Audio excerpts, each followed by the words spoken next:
I'm like that. I hate watching myself and I hate listening to myself. Fair. It's just cringe. Fair. That was me for the first probably 3 episodes, and now you I'm get over it? I'm kind of fucking used to it. Maybe I just got to get over that. Like, I just got to watch 3. Yep. Do that. Cool. Welcome back to Fill in the Gaps. I am Egg, and with me today is not a tattoo artist, but someone who was recently at a tattoo event with me. He might be a tattoo artist. I'm not sure. No. He does a lot of stuff in his time that he's booked out of, including photography, videography, killing it, maybe tattooing. We'll see. No. It's Morgan Nesbitt. How you Hello. going, man? Thank you for having me. Going good. You? Yeah, not too bad. Thank you for being here. I appreciate it. I know you've got a jam-packed schedule. Had the Tattoo and Arts Festival on the weekend, and then I was like, are you going all right, taking a couple of days off? You're like, nah, booked in for like another 18 straight days. So pedal to the metal. Yeah. Just keep it going. Straight off the plane from Melbourne. Yeah. Arrived at 4:30 in the morning from a delayed flight, then straight to the expo. Well, one of the expos to film for a client, and then straight to the West Oz Tattoo Fest. Yeah. For the weekend. And then back to the expo, didn't you? And back to the expo for a few hours every night. Yeah. So yeah, that was a lot. Yeah, can imagine. Sounds like it. My weekend wasn't that big and I was cooked, so yeah. No, good on you, man. Good on you. Before we get into it, please be sure to like, subscribe, rate, listen to the podcast, as we mentioned before, and check out the website, fitgpod.com, FITG_podcast on most socials, and shout out to Industry Tattoo Supply and Dr. Pickles for sponsoring the podcast. But yes, into the life of Morgan. So you obviously do your photography and videography now. That's a major part of what you do. I know you do a lot of that for tattoo artists, like you said, at the festival and the expo.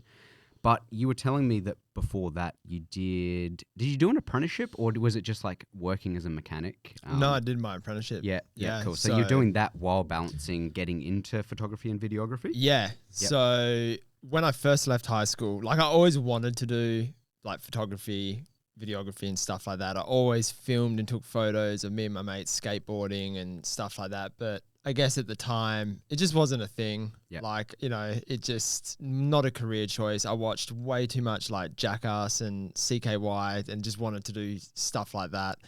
And yeah, at school, there was you had media, but that was more for like, if you want to be like a news cameraman and all that sort of stuff.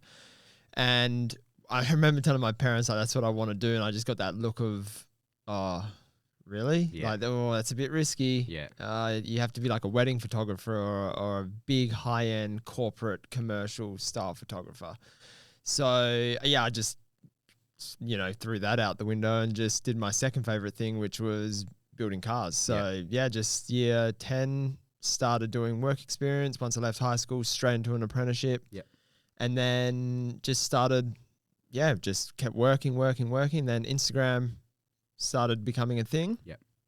And I just noticed more and more photographers, like it's more travel stuff at the time, but it just sort of planted the seed, I guess, of like, oh, maybe there's other things that I can do with photography and, you can do something with it. Yeah.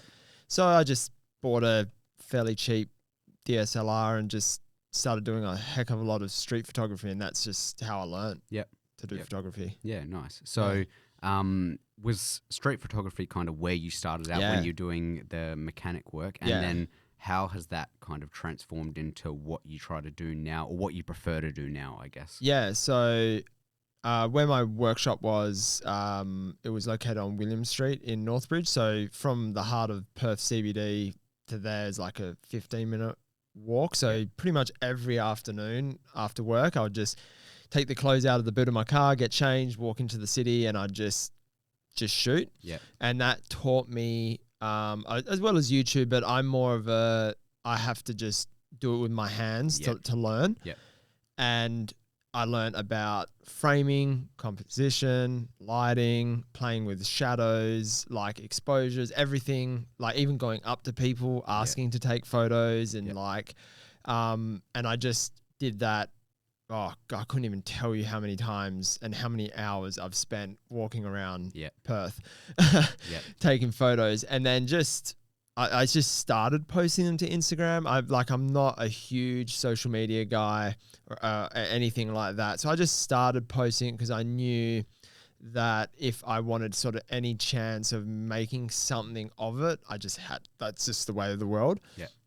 And then just had people reach out to me who liked the style of street photography, like that moodier sort of style and all that sort of stuff, and just asked if I could just take photos of them. Yep.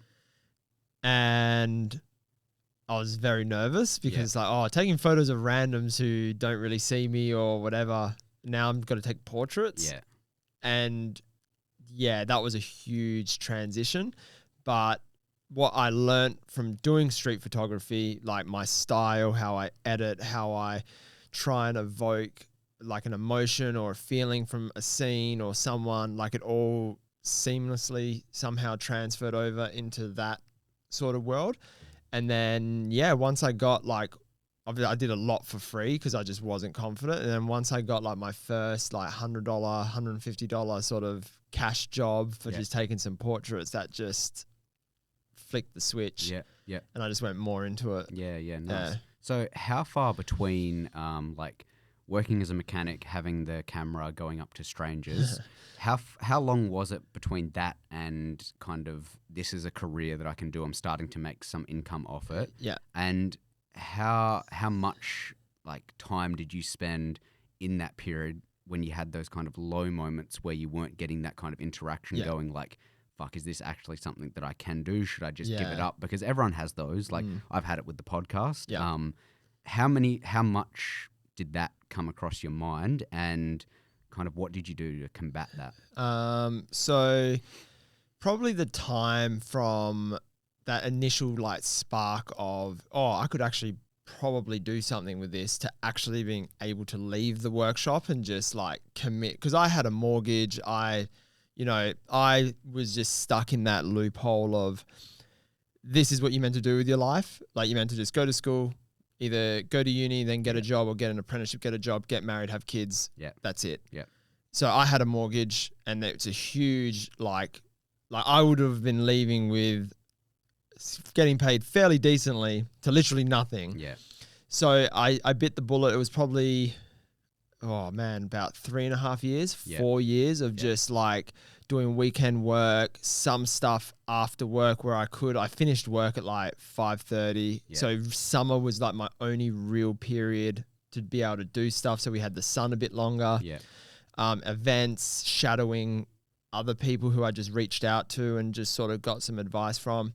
And then I just bit the bullet after about 3.5, 4 years left. And then I got some internships with a couple of marketing agencies just to help bring some cash in the door and use my skills for photography and what I sort of knew as marketing. Because I actually did study marketing whilst as a mechanic as well. I forgot to mention that. I did like a TAFE course just to give me a piece of paper to say, look, I'm worthy of something. Yeah. So I just used those elements combined to just get me some internships and then like some small part-time jobs. And then, about 4 years to completely transition out of being a mechanic to doing this full time. Yeah, nice. Yeah. And like I said, I'm sure there was probably scary moments during those 4 years where you were like, fucking hell, what have I done? Yeah. Like, why have I done this? I always thought I remember like walking up to my boss with like the letter and like I've known him since I was like a little kid. Yeah. Like through my dad. And it was just like my heart was just 1,000 miles an hour kind of thing. Yeah. And I just had the worst thoughts of like, I just can't do this. Like, it's just I'm not going to do it. Like, it's impossible. Like, but once I did that, got over that hurdle, had, I think 4 weeks till my resignation. I gave them 4 weeks. And then I must say for about 2 weeks after that, I was shitting myself every day. Yeah. Like, oh my God, I can't pay my mortgage. Like, I was smart. Like, I had all my long service leave banked up. I had holidays banked up. I had some money saved. So technically I was okay. But you're always just in that, I'm not earning any money now. I can't pay my bills. My money's going to run out in like a day kind of thing.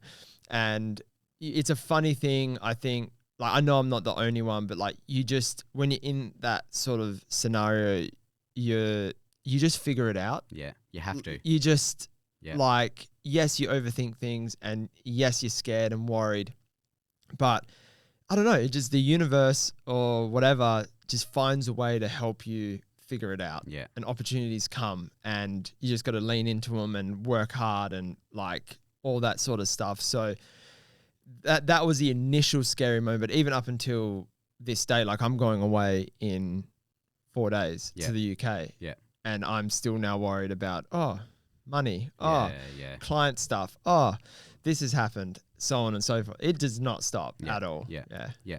And I suppose a lot of that could, like, to this day, still come from a lot of it is relying on your client showing up and kind of doing what they're there to do as much as you doing what you're there to do, which is what tattoo artists are going through at the moment. Like, I feel bad because everyone is like short on money at the moment, so they can't afford to get tattoos. But then when people book in to get tattoos and don't show up, it's like now you're cutting out of their pocket because they're banking on the fact that you're showing up and paying for these tattoos. So, as any kind of creative, it is a hard, struggle. man. Hey, it is a major struggle. It's you can't just rely on your creative skills. You need business skills as well. And like, that's what I wish I knew earlier. Yeah.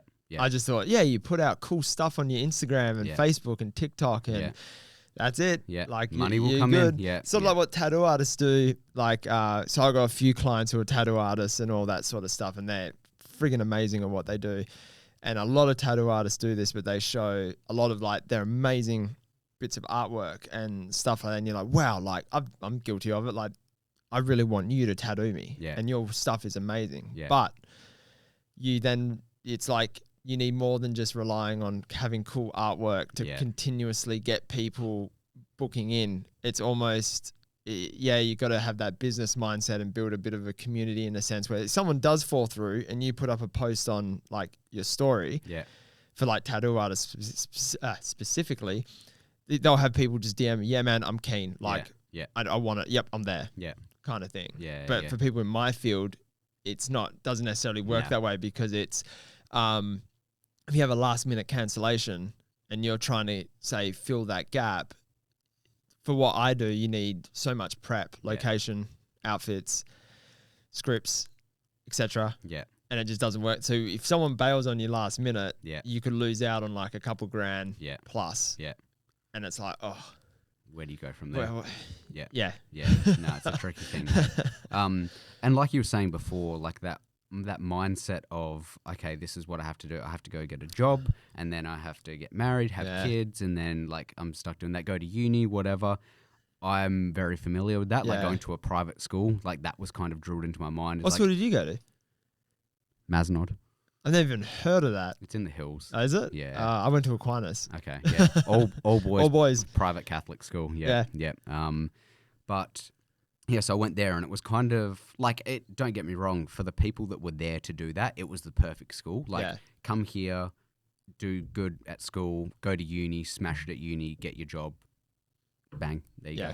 Bob's your uncle. But for someone like me, I was like, cool, that's what I have to do. And then I got to like year 9, year 10, and I was like, I don't fucking know what I want to do. I've got no idea.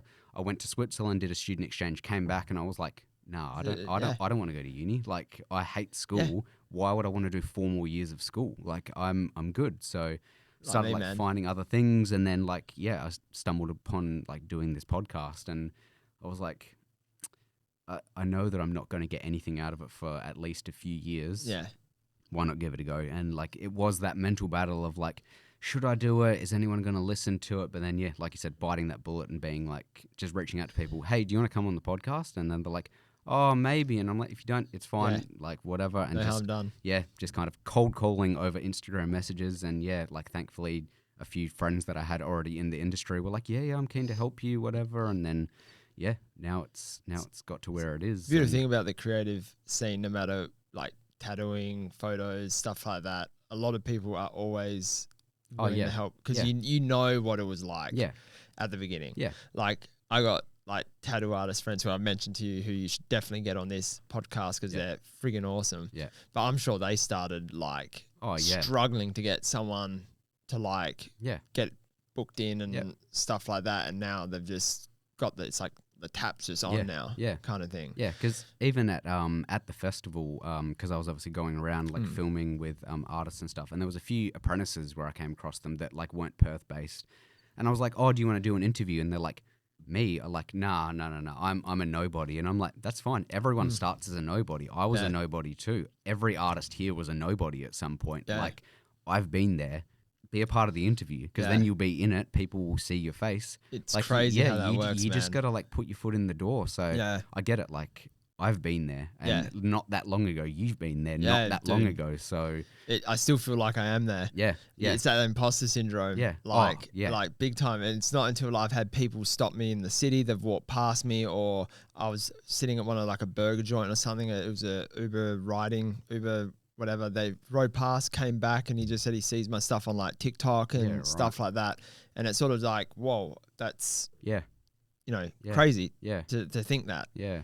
So, but yeah, I still have that imposter syndrome. Yeah. Like I don't think I'm doing enough. Yeah. I don't think I'm doing the right thing. I don't know what I'm doing. I just try every day just to get that 0.1% better than what I was doing yesterday. Yeah. And I just hope compounding over time just gets you to a point where you can look back and be like, you just see it. You're just sort of at the top kind of thing. Like, okay, now I see everything that I've done. Yeah. And now it's worth it. Yeah, and you do have those little moments along that journey where you do stop and kind of look back. And like the festival was one of those for me. Like the imposter syndrome I had walking in there, all these amazing tattoo artists, and I'm like, bro, I just hold a camera and talk to people. Yeah. And then walking in and like I wasn't shy, I wasn't nervous, but just kind of like, do I fit here? And then a few artists that I've looked up to since I've been getting tattooed when I was 16, like seeing me and go, oh, Egg, how you going? Yeah. And I'm like, you know crazy. Who I am. That's insane to me.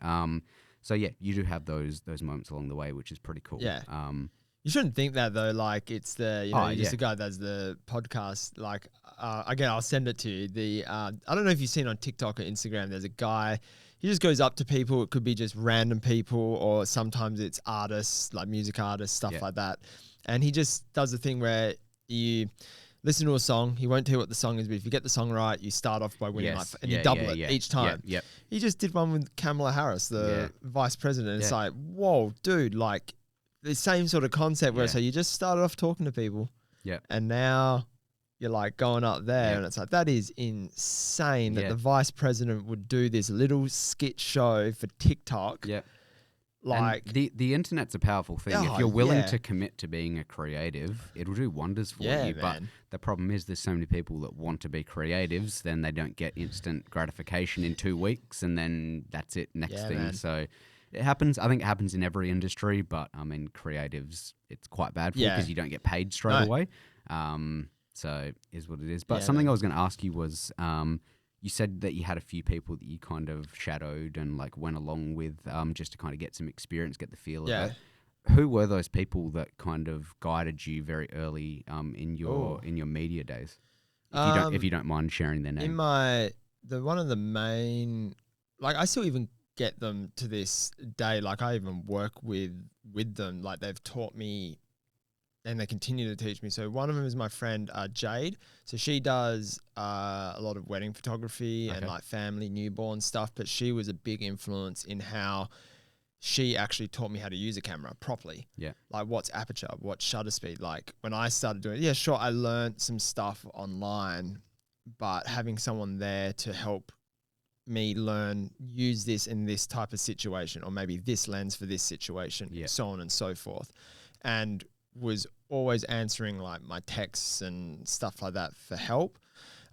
Very big influence. I had a friend, Lloyd, who amazing videographer. Like I wasn't even back then when I was sort of working with him, I wasn't a huge video guy. Like video wasn't a big sort of thing.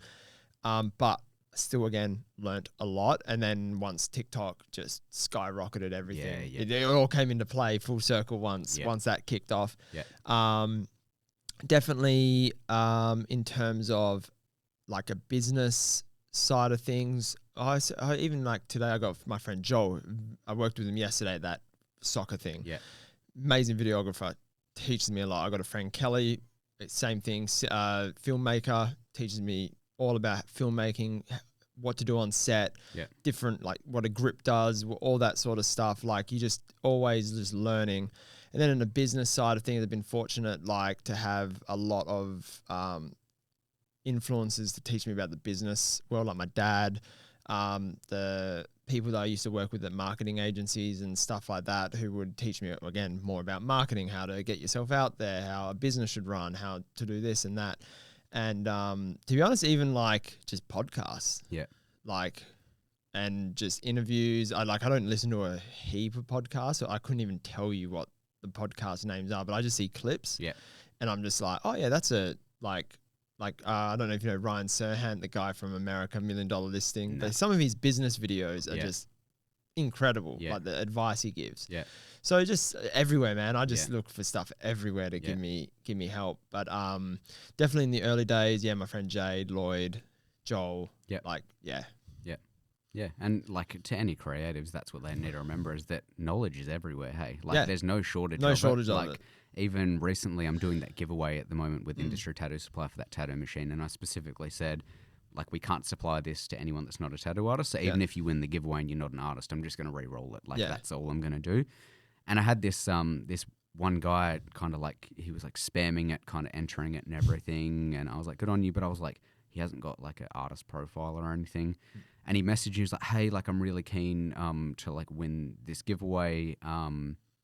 Like, are you based in Perth? And I was like, yeah, like, are you an artist? Like, what shop do you work at? He's like, no, I've just been like practicing at home and stuff like that. And like, I just really want to get a tattoo apprenticeship. And I'm like, I really appreciate what you're doing, but like, I can't supply it to you, unfortunately, even if you do win it. But I was like, don't let that get you down. Like, go get tattooed by amazing artists. Go like, just ask them anything and just keep drawing. And I was like, any tattoo artist that wants an apprentice, they don't want someone that can tattoo already. They want someone that wants to be there, can draw, and has customer service skills. That's all. They can teach you how to tattoo. You don't need to know how to do that.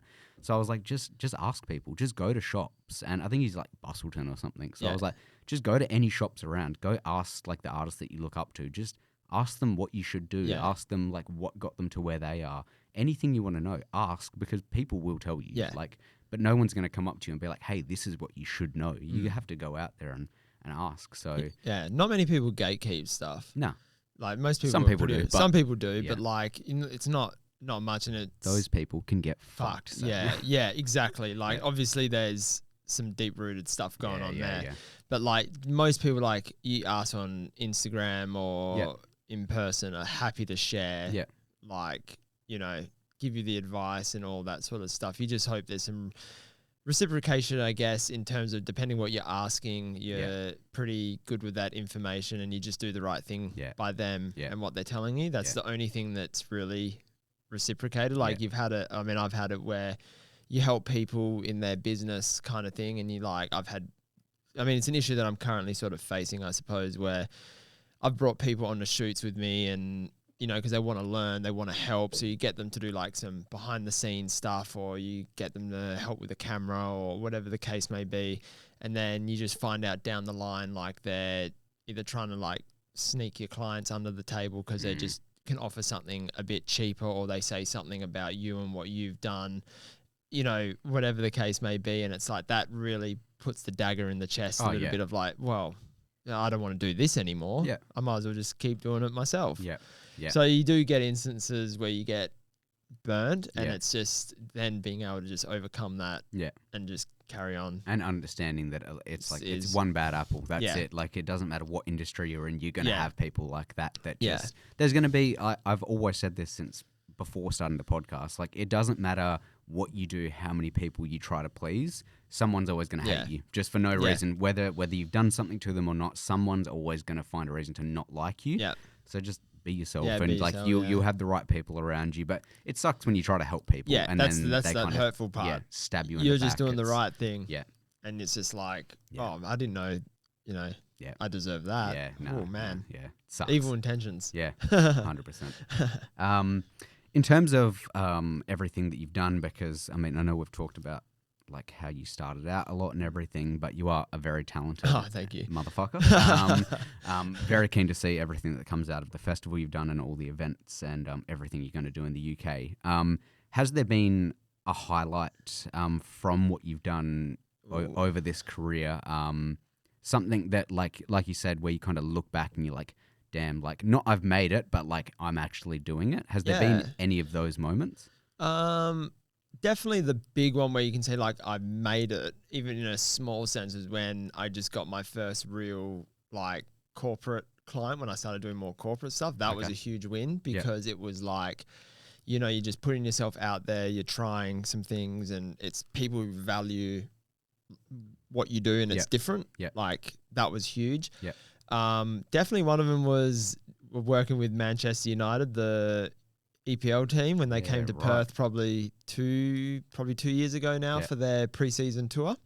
So I followed the team around to a few different of like, you know, the activations that they're doing, taking the photos of the teams and all that sort of stuff.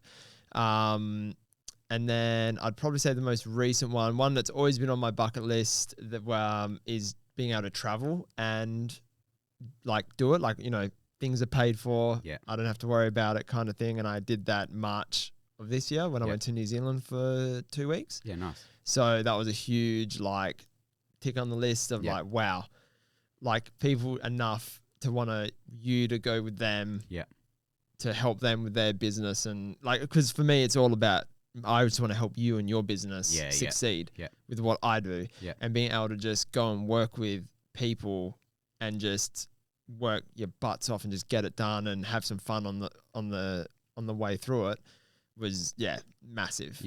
Massive. All of those bigger ones, is that more of two questions to it, but is that more of a specific client reaching out to you on behalf of the company, or is it the company like directly asking you? And then the other side of that is those bigger ones like the Manchester United, is that more photography, videography, or is it a mixture of both generally? So the one that was in New Zealand, it was the company itself who got me to go with the marketing team over to New Zealand because they distribute their products and stuff throughout there. And that was for photo and video. So 3-4 cases of gear ready to just do what we needed to do. And then the one for Manchester United was mainly just photos because they, like with pretty much, I'm sure I saw it yesterday, but I'm sure every sporting team has it. There's their own media team. But it just seemed that they were doing so much, it wasn't enough for the photographer. They only had one photographer and he couldn't be 2 places at once kind of thing.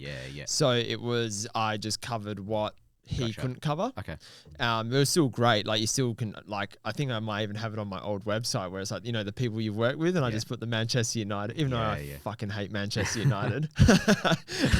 I'm not going to say no to working with Manchester United. No, I get that. So that was pretty cool just to say like, you know, and they gave me, because I actually went to the UK that year and they got me, tickets for the Manchester United versus Liverpool game. They looked after me at the stadium. Like, do they like stay in touch and that kind of stuff? I've got the media team still on my WhatsApp. I don't talk to them, but it's like when you scroll through the WhatsApp conversations and stuff, Manchester United media team. You're not just every morning sending like good morning kiss emoji or. Nah, I was gonna like, man, imagine if I could just get like over to Manchester, just work there for like a year or something like that. And then when I went to England and I remembered how shit the weather, because my family's from Newcastle. So we're at the very northeast of England.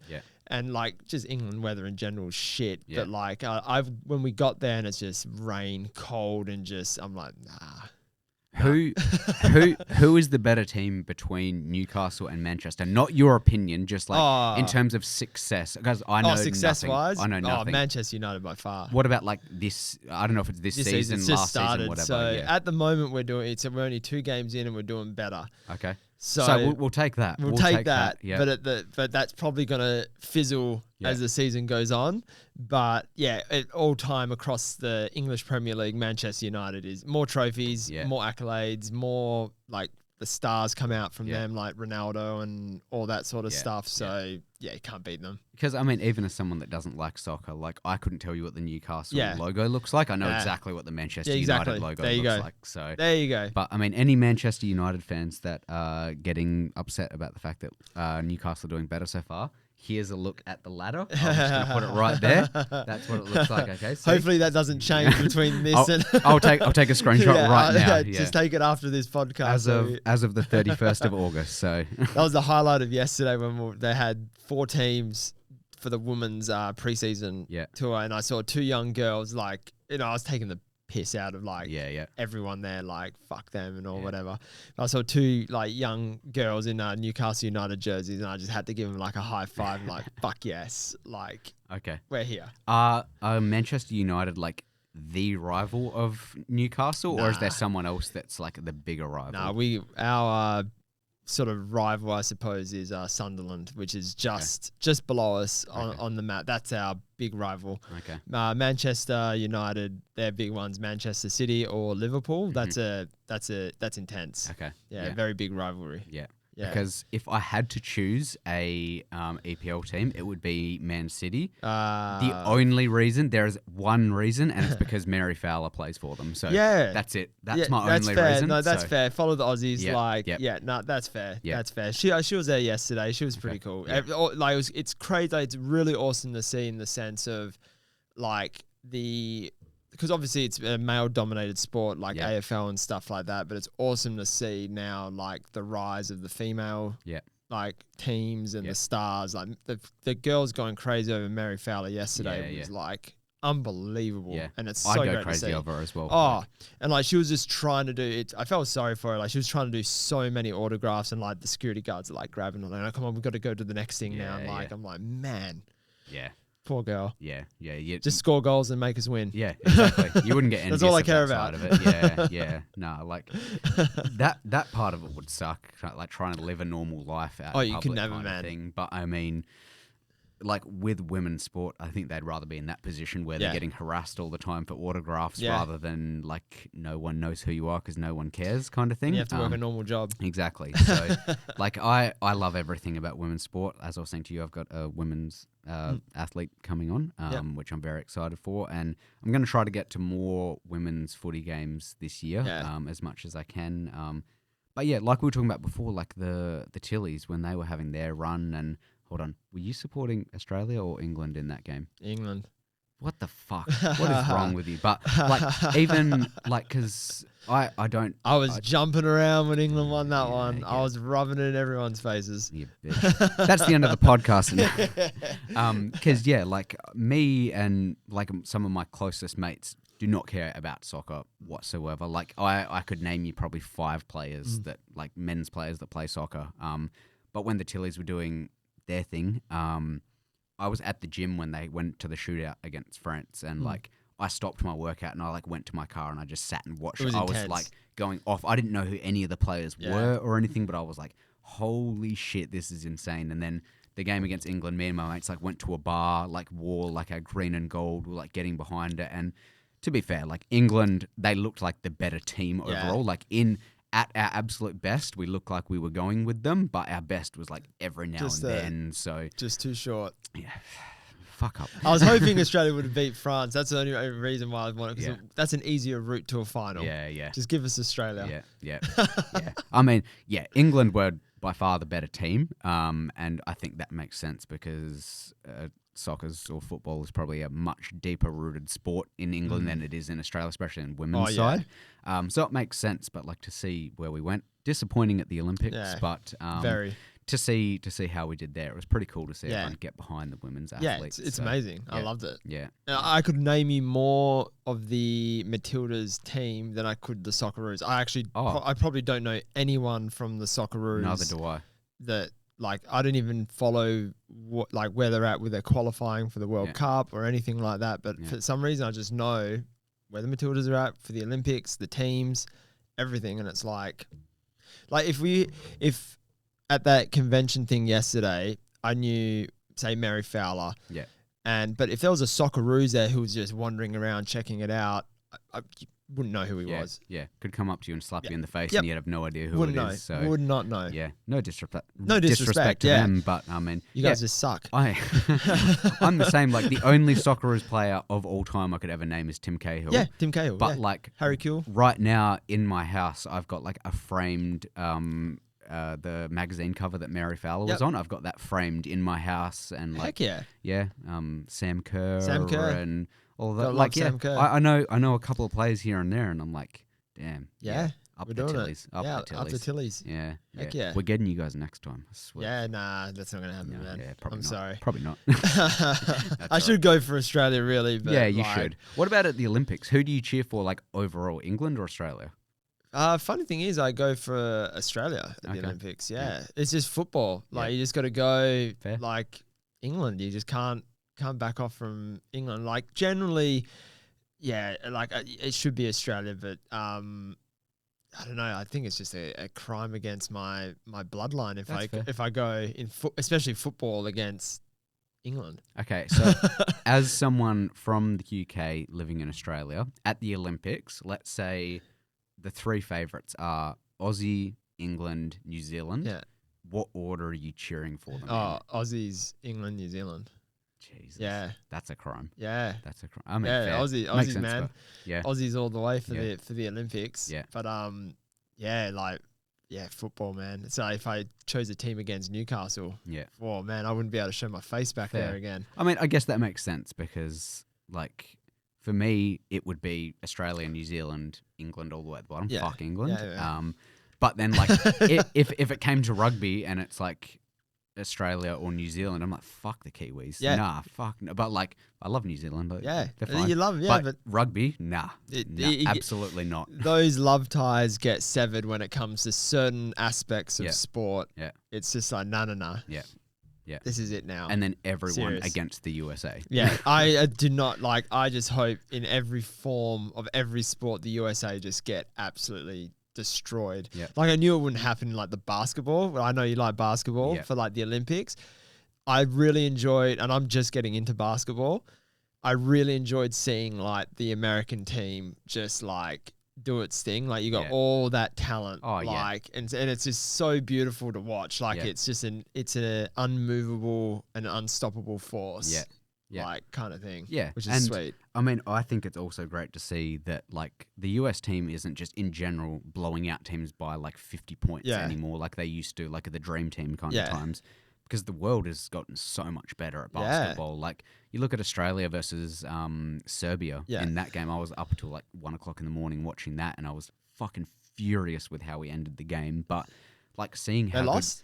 yeah, Yeah. it went to overtime. There was some awful like officiating at the end, but Yeah. we just threw the game away. Like we just kept turning over the ball. But Nikola Jokic is he's the best player in Is the he world. the one for the Nuggets? Is that the guy, the Yeah. big tall guy? Yeah. So he plays Yeah. for Serbia. He's the best Yeah. player in the world right now. It's Really? Him, Luka Doncic, and Giannis. Oh, I've seen some those are the Luka three. clips. Luka's insane. Until And he came up against the Celtics and Yeah. he just got shut down, blown out. But like the Celtics, I know you said you're a Celtics fan as well, so am I. But like we're such a good defensive team. We were the Oh. best team all season. Like as good as Luka is, and he was still amazing in the Yeah. finals, himself is not going to beat the Celtics. It's just not going to happen. No. But the scary thing is I think he's like a year older than me. I think he's like 24 or 25. Oh, And it's really? Like, yeah. He's Shit. young, and it's like, yeah, so wait till he gets till he's like 28. Is and that like he's- the peak for like an NBA player? NBA player prime is normally between like 27, 28 till about 32. But then Oh, you've wow, yeah. got guys like LeBron, like 20, 22 years old 55 to like still. 804. Yeah, it's just dominant. So, yeah, like it happens. But yeah, in general, like Luka's the same. He came in and he was 18, 19 and he was dominating the league. Yeah. So it What changes, country but he? He's Slovenia. Oh, were they in the Olympics? No, they missed out. So I think they lost to Ah. Greece, so Giannis's team, and only one of them could make it, which sucked. But at the last Olympics, the Tokyo Olympics, Australia beat Slovenia to win bronze. So that was Nice. Australia versus Luka. Because fuck Luka. Yeah, no, I love Luka. Nah. That's as a Celtics fan, though. That's yeah, just as a Celtics fan. that's a Celtics fan. Yeah, yeah. So now shifting from sport, which I can talk about for hours, Yeah. to movies, which you're Oh, also yeah. a big fan of, which I know nothing about. You said you're a big horror fan. So Heck yeah. is there What's your top 3 horror movies of all time? Top 3 horror movies. Oh, I'm Yeah. going to go with the cult classics. You can't go past Halloween, Yeah. Scream, and just because... Scary Movie 4. Yeah, Scary Movie 4. That's a good one. Just because it was probably the first one I ever watched as a kid, which scared the absolute crap out of me and got me sort of into it, I guess, was the original It movie. Okay. That I was... still haven't seen it. was Pennywise the Clown, man, as Yeah. like a 5-year-old kid. Because my sister's 8 years older than me. Okay. So she was watching this sort of crap on like the VHS tapes. You were Yeah. probably... Because how old are you? 23? Yeah. So I'm like 10 years older than you. Mm. So you came into the DVD world. No, We had- I had VHSs. Let it be known, I had VHS. I grew up in the country. We didn't just have DVDs like that. So, no, I'm familiar with that. Like, not for a long time, but probably the first 4 or 5 years Yeah. of my life, all like VHS. VHSs and stuff. Probably further than that, honestly. Probably about 7 years of my life. all right. Yeah, so okay. So you're I still had in it a that bit. era. Yeah, okay. I had it a bit. And like my brother's 3 years older than me, so he grew up with them, and then I kind of VHS, grew up with whatever he grew up with. You so got the second hand, the Yeah. hand-me-downs. hand-me-downs, clothes, Yeah. movies, toys, everything. Yeah, that was me. But My sister got It. I remember just like watching it, and Pennywise the Clown just scared the absolute life out of me. Makes sense. And then Scream was the next one. I remember watching that through like the railings of the stairs, and there's a scene where Drew Barrymore was actually in that movie. I don't know who. You don't know Drew Barrymore I know is? the name. Oh, you don't know? Okay. Like you said, could walk up to Yeah. me in the street, slap me in the face. I'd have You no idea know? who it is. Well, popular actress, Yep. few rom-coms like Adam Sandler, like she's been in a lot. Scene where she like peeks up over the window, he just turns around and you see like the ghost face mask, and I just screamed and ran up the stairs. And then ever since then, just horror movies have been my thing. Okay. Yeah, well, Friday the 13th, Nightmare on Elm Street. Like, I like the slasher stuff. Yeah. The old school stuff. I Yeah. don't mind a bit of the sort of like more thriller horror sort of stuff that's coming out these days. But yeah, I like the old school stuff. I feel like horror movies now, for the most part, are more like jump scary kind of horrors, which I don't really like because it's going to scare everyone. Yeah. But it does make it a scary movie. Yeah. So, but yeah, I have watched 2 of the movies I actually have watched are the new like It and It 2. Oh yeah. Loved them. They're very they're good. Very good. They're probably like one of the best sort of remakes. Yeah. That I've seen. I think They've It done it was well. better than It 2. Yeah. But I did enjoy both of them. Can't beat an original. No, that's it. But That's the rule of thumb. I haven't seen the original It, like the one you were it's a talking good- about. it's a good movie. I haven't seen it. It but probably won't be scary for you now, I guess, like, you know, because we were a bit older, but like if you're like a young sort of teenager watching It, it's pretty scary, but it's still just a cult classic movie. It's got its it's got its spot in the sort of, I think personally, in the Hall of Fame of you know, it's one of those movies that defines a bit of a genre and a generation, and sort of makes the way for the things to follow. Yeah. So and I take a lot of inspiration from movies to apply to my own sort of videography, photos, stuff like that, shoot ideas. I got a book. I used to have a book about that big. Now it's all in Notion. Notion is a program I use to run my business and my life. So it's all in there now. And then whenever I get time or I want to, I just pluck an idea. Yeah. Set it up, go for nice. it. Yeah. Okay. Yeah. Cool. Ideally, if someone reached out to you and said, "We want you to like direct and film a movie, like a horror movie," would you do it? And Yeah. What would the payment have to be? Oh, in the order payment for you have to do to it? be. Let's say you get the script and everything, and like I don't know what the roles are and everything, but you get the script, you get to see what the movie's about. It's dog shit. It's like Netflix special, like redone version of this movie, and they've just butchered it. Yeah. What would they have to like? It's For me probably to fix it. it's probably gonna like ruin your reputation. Yeah. That you're tied to it. What would they have to pay you for you to do it? And if Oh man, I'd do it for like 100 grand. Okay. Just give me enough to do it. Okay. In my way. Like I don't need, like you look at the big budgets of movies. Like, I know some movies require big budgets and stuff, but like 100 grand to pay cast, crew, gear, and some locations, stuff like that. Like, and I'd get people in to help me. Like with something like that, I have pretty good slash fucked up ideas on like horror movies, but it's always good to have. And even when it comes to like my own shoots and stuff now, I always just like getting a fresh pair of eyes on it. Yeah. Like, just what's your 2 cents on where this is Second going, opinion, and am I missing something? Should something be taken away? All that sort of stuff. And then just pedal to the metal, just shoot it, edit it, and that's how I would do it. Okay. To be honest. Okay. Yeah, 100 grand. Off that, so you're making your dream horror movie. Yeah. Who's your star actor slash actress? Yeah. And what's the name of the movie? Could I have any actor throughout any period of time? Dead or alive. Dead or alive, I could pick whoever I want. In their prime. Oh man, I'd have to go Vincent Price for sure. Vincent No Price idea back in the day, like I've got his movie posters on my wall. What would I know Vincent Price from? Yeah, you wouldn't. He's from like not our generation, Okay. but he was in like the original like House on Haunted Hill. He's like a horror movie like legend. He was in so many of them. I'd get Vincent Price for probably like my lead male. Yeah. Lead female. Man, that is... I feel pretty bad because I don't know too many female actresses, I suppose. I don't have my phone. It's recording. You probably don't know because you don't like movies. God damn. She works with like Johnny Depp on some... Amber Heard. No, definitely not her. Fuck Amber Heard. The movie Sweeney Todd with Johnny Depp, and she's in it with Johnny Depp. I can't remember her name, but I'd probably get her. I love her acting. And I'll put a photo of her here and her name. Yeah, like, God, mind blank. But definitely them. I'm sorry, what was the other part of the... What's the name of the movie? Oh, man. Really putting me on the... I mean, that's what I do. That's what I do Putting me on here. the spot here. Yeah. I need my Notion board to come up with my my movie ideas. I'll probably put it... One of them from memory is Late Night Meat Shop. Okay.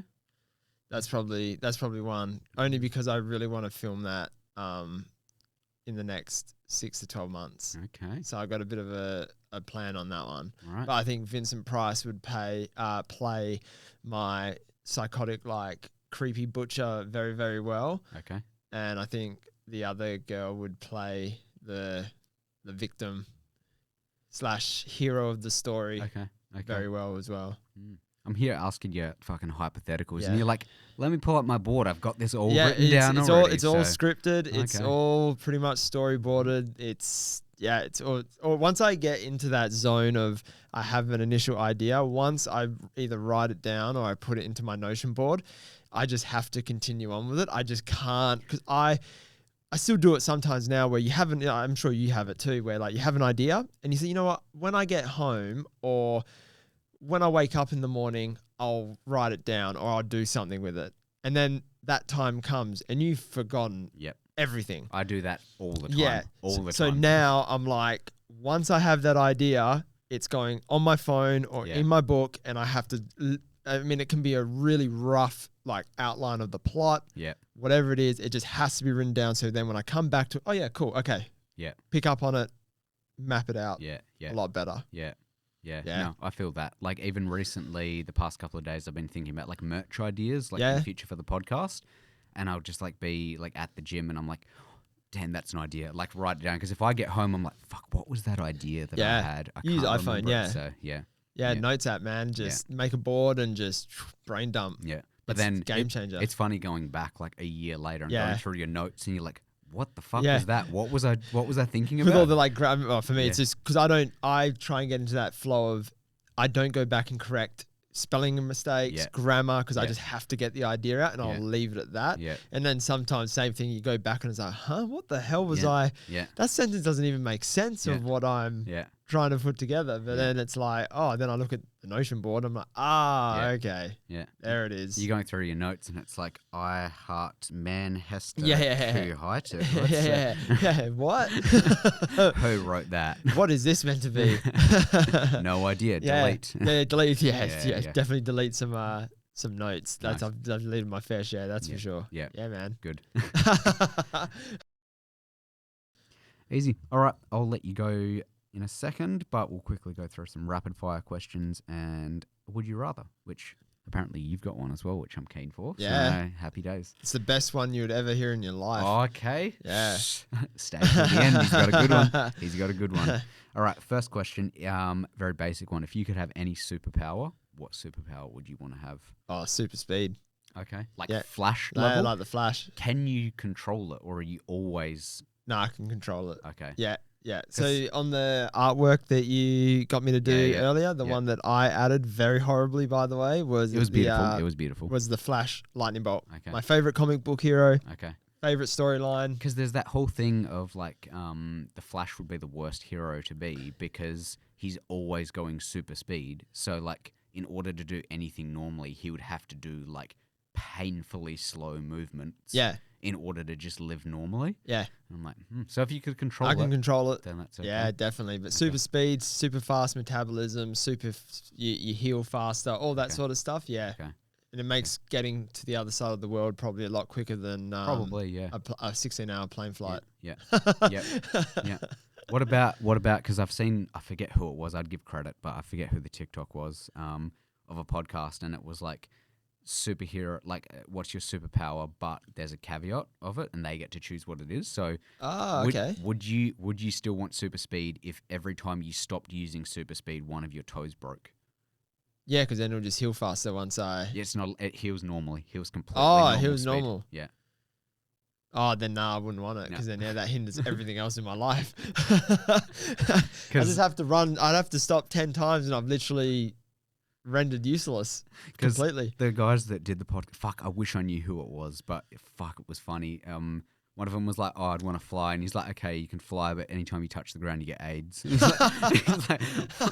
like, "So what if I do it more than once?" He's like, "Double strength." You got like 20 strains of AIDS. Yeah.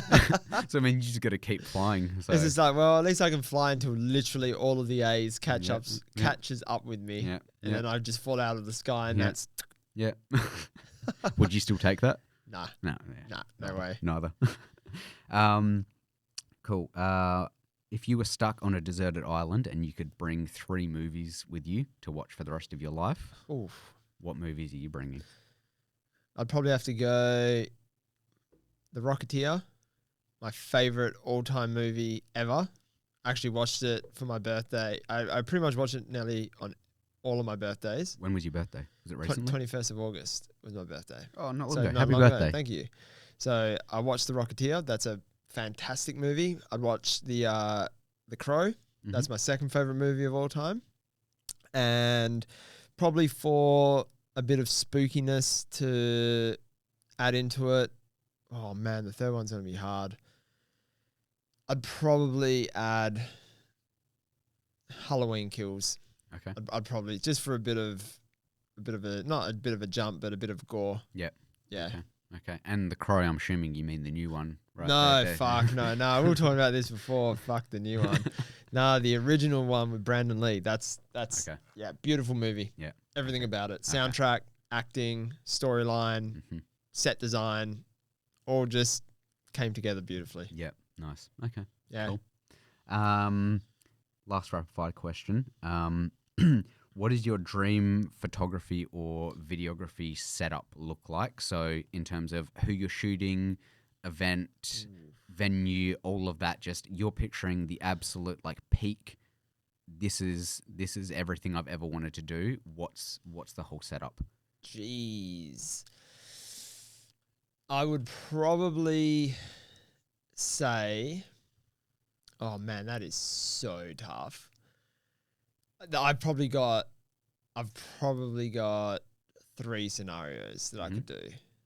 First one would be if Newcastle United make it to a premiership.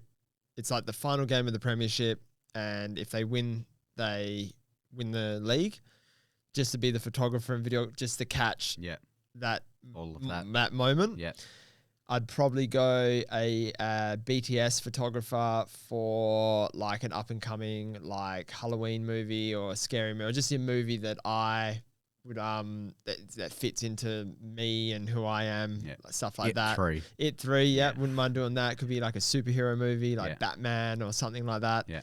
And then the last one would be photographer for one of my favorite bands, the Gaslight Anthem. Okay. And like following them around and just getting them just rocking out and like, just fun stuff like that would probably be, probably them in like their hometown of New Jersey, because I love New York. New York's like my favorite city. So when me and my partner went there last year, just that experience of like catching the train from Manhattan over into New Jersey, going into Jersey, watching the Gaslight Anthem, then going to have like $2 pizzas afterwards, like, and then you just catching the train and you just going back into Manhattan was just friggin' amazing. Yeah. But being able to take photos of those guys in their hometown and then like backstage and you just get to hang out with them and stuff like that. And just taking photos of Brian, the lead singer, amazing songwriter, just everything. So they're my top three. Yeah, for sure. Between I forget what the second scenario was. The movies. Yeah. Okay. So out of those three scenarios, if someone kicks the winning goal for Newcastle and then comes up to your camera and signs the lens. Yeah. At the movie, the director says, "All right," and that's a wrap, and signs the lens. Yeah. Or the lead singer at the end of the video clip or whatever comes up and signs the lens and it fades to black. Which one of those three would you want the most? Oh, depending who the director is of the movie. It's your favorite director. Okay, so that'd probably be Wes Craven then. Oh man, that's a friggin' hard one, eh? Because they've both been influential in more ways than one. Like, not necessarily, so the football one's definitely out because players come and go. Like, it's going to be any player. Yeah, it's your favorite player ever hits the winning goal for Newcastle for whatever reason, even if they didn't play for Newcastle. Okay, I'd still probably get rid of them. Okay. Oh man, I asked the tough question. You do. Here. That is a very tough question. I'd probably go Brian Fallon from the Gaslight Anthem. Okay. That'd be the one because I weigh it up in the sense of what has been more monumental to me for longer over a period of time, and his songwriting and music has made more of an impact than the movies. So Brian Fallon. Okay, I'm assuming you're keeping the lens, not selling it. Nah, never. Nah. I never sell that. So, I've got so much stuff. I just could never sell that stuff ever. Yeah. Ever. That's one of when you're 70 and you're just looking back on it, say, you know what, that night, banger. Yeah. Well, if you've got anything signed by Mary Fowler, just let me know the price. Oh, dude, if I knew you loved her so much, man, I could have got you one yesterday. Because I'll show you some of the photos where she was signing. If she was there at the table and there's a fence here, I was just on the corner. Yeah. I was this close. Shit. So I could have, and they had a thing where you could get the posters or whatever. I could have got you a poster signed. I could have bought a Man City jersey or whatever. Or if you had an Australian one, I could have got that and just quickly thrown it over. Jesus. So close, man. Next time. So next time they come back, and if I have the fortunate opportunity to be there, 100%, I'll let you know. Yeah, because even one of my good friends, my old gym buddy, she's moved to Melbourne to go play soccer. She's a fucking gun. I've talked about her on the podcast before, but she played for Glory when she was 16, and Sam Kerr was there, so they're friends on Facebook stuff and all of that. So they're proper besties if you're on Facebook. Proper besties, 100%. So she's come up in my recommended friends on Facebook saying one mutual friend, and I'm like, okay, flex, and I've messaged talked to her and stuff when I've caught up, and I'm like, hey, if you ever run into Sam Kerr and she happens to mention anything about Mary Fowler, can you just name drop me? Yeah. Number one fan over here. just need an autograph and a photo. Yeah. I just went hey Mary, and then life made. That's it. Yeah, that's We're it. done. I've met this future. I truly believe Mary Fowler will be the future captain of 100%. Australia. I don't think necessarily after Sam Kerr's time, but I think I'm pretty sure a few more years. She's a year younger than me, I think. Yeah, she's very young. 22 or something. Yeah, very young. So I think she just needs a few more development years, and then she'll be the captain. Yeah. For sure. No complaints there. She's a fucking gun. Yeah, no complaints. Cool. Would you rather time? Yeah, let's do it. I've got two, so I'll ask you one. You can ask one, and then I'll finish with my one. Easy? Yeah. Okay. Would you rather be the player that scores the winner in the 93rd minute to win the Premiership, Champions League, whatever you want it to be? Yeah. or hit a Game 7 buzzer beater to win the NBA championship? Oh, yeah, first one. Yeah, I Yeah, assume 93rd so. I assume minute. so. I Yeah, assume so. easy. Okay. That in the Champions League for sure. What if it was the 93rd minute, you score to tie the game, you go down as like a cult hero, but you guys go on to lose in penalties? Oh, no, you got to go basketball then. Okay. Because no one remembers that shit. They do. They do. You got to get the winner. Everyone remembers, what was her name? Yeah, Vine? Vine? Is it Vine from the Tillies that scored the... Against France. Yeah. Yeah, Courtney Vine, I think her name is. Yeah. Yeah. But they won the game. Yeah, true. But they didn't win. They didn't win the World Cup. But you remember that moment because you won the game. You remember the Sam Kerr. I remember England winning. Absolute banger against That England. was good. Yeah, that was a good goal. Yeah. Out of nowhere. Great goal. Thank but you. But I'm always like means nothing you if you didn't don't win though. Yeah. Like it's like the Warriors winning 73 and 9 but not winning the ring. Doesn't there you matter. go. Doesn't matter, It does doesn't matter. No. Like, I'd rather take the win any day. Okay. Yeah. I have a very probably toxic winning mentality. Winning over everything. Yeah, I do not care. Yeah. Like, I'll do what I have to win. Okay. Yeah. So, off that then, this is like an unrelated would you rather, but it's kind of would you rather. As an NBA player, would you rather make $300 million in career earnings, win 2 MVPs but never win a ring? Yeah. Or make $20 million in your career, but you win 7 championships and you're just riding the bench for your whole career? Oh, that's a tough one. I'd take the wins. I just like winning. Okay, I'm taking the other one. Yeah. No, I just want 20 million's still good though. 20 million's still enough Yeah. for me to do like other things outside of basketball or whatever. But knowing that I beat you, like 7 times. 7 times. You no monetary value is ever gonna make you feel better about that. Kind of thing, and that's what I like. Fair. As bad as that Take may sound. that. Yeah, nice. What's your would you rather? I'm very keen. Okay. Apparently it's the best would you rather. It's simple, but like it's something that can help, that can make or break friendships, relationships, all that. Here we go. Yeah, here we go. Yeah. All right. So would you rather Coke or Pepsi? Is this only including full sugar? Oh, full sugar. I don't like either of them with full sugar. Coke Zero, Pepsi Max. I'll change it just for you. Okay. I haven't had Pepsi Max very recently. I think I'd go Coke Zero. There you go. Pepsi Max. Pepsi Max way better than Coke Zero. I grew up on Pepsi Max, and if you had have asked me probably like 2 years ago, I probably would have said Pepsi Max because I don't really drink soft drink. Yeah. But I don't know, my missus drinks like the Coke Zero vanilla. Oh yeah, that's actually kind of nice, nice and smooth. So that's all I drink. Yeah. I don't really drink Coke Zero. So I think I'll change it then. I think if it was just like a Pepsi, zero drink, then Pepsi. But if it's the flavors, I've tried the vanilla one for Pepsi, and it's not good. It's okay. But yeah, the Coke's better. So if it's just flavor for flavor, Pepsi, I think I'll go with. Okay. Yeah. All right, we can still be friends. Okay. Yeah. For now. For now. Yeah. Till you change your mind. Yeah. And then the last would you rather for you. Would you rather be the ultimate, in your mind, you're the ultimate superhero, you're Spider-Man, you're like Batman, whatever, but the whole world perceives you as a villain, like they hate what you're doing. Yeah. But in your mind, you're doing everything right. Yeah. And everyone just wants you gone. Or you're trying so hard to be the villain. You're trying so hard to be the Joker. Yeah. But everyone's just like, oh my God, it's the Joker. We love him. Yeah. And they just, they love what you're doing. And no one sees you as a villain in any way, shape or form.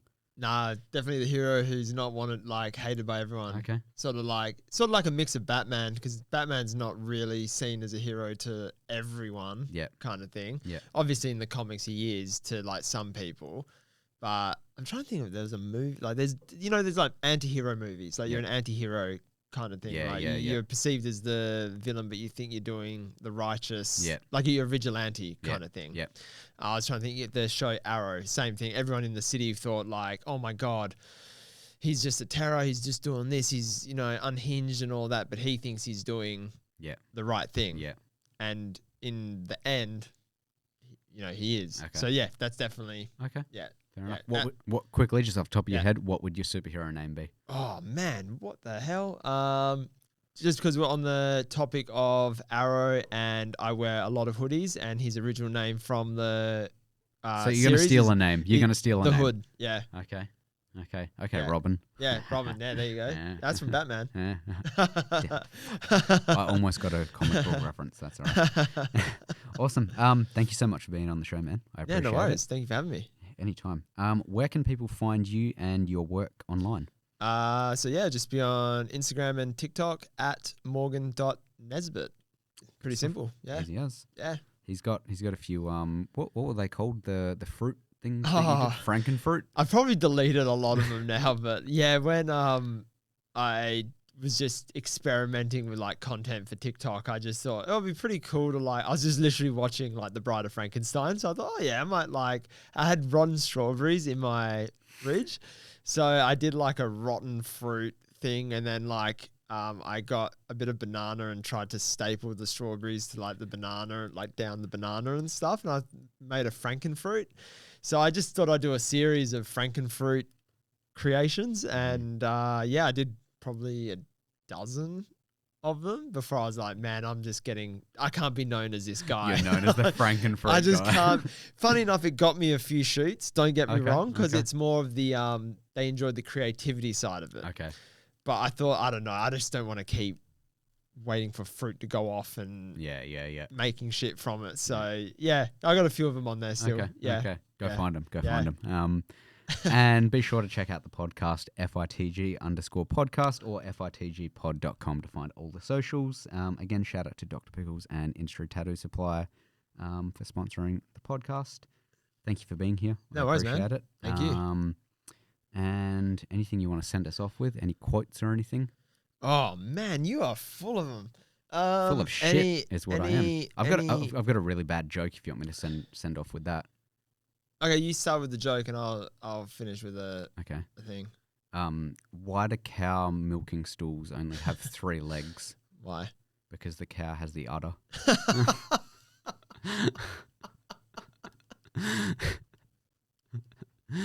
That's pretty good.